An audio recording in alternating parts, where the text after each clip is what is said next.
अरे चलो चलो चलो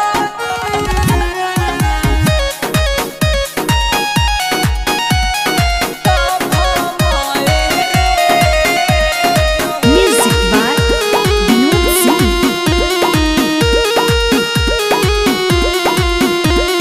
झूठो खानी लोरावा बहावतारा हमारो के होतने रोवावतारा।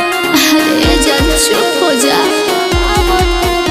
अरे झूठो खानी लोरावा बहावतारा हमारो के होतने रोवावतारा।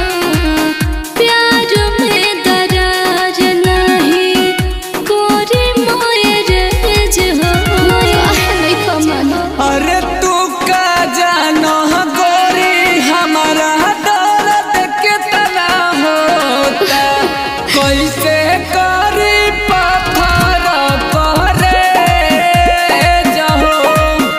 अरे चलो कलो भमाए रे जाओ। अरे पागल बाबा।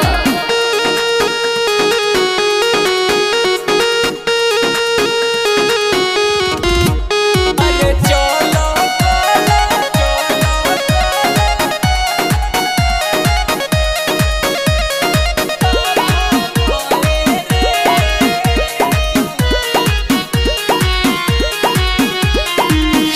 लाज समाज खातिर करतन सादे तोहरे सनेहिया बनल बनिया दी। अरे बहुत मजबूर बने। का पता कल तू पलट जाई अरे ना हो पियावा के संगे सलट जाइबू। ऐसा मत बोला। काट जस कोड़ी हमारा पियावा के सेज हो हे जा। अरे तू का जानो गोरी हमारा दर्द कितना होता कैसे करी पत्थर करे जाओ। अरे चलो कलो भमाए रे अरे इतना पागल ना बने के।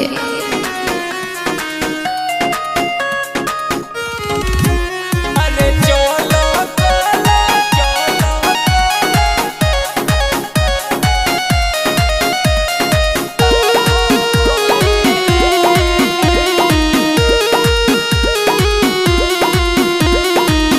भरवा के महफिल कतन हो सजता बरत रुए जगमग दिलवा की जरता।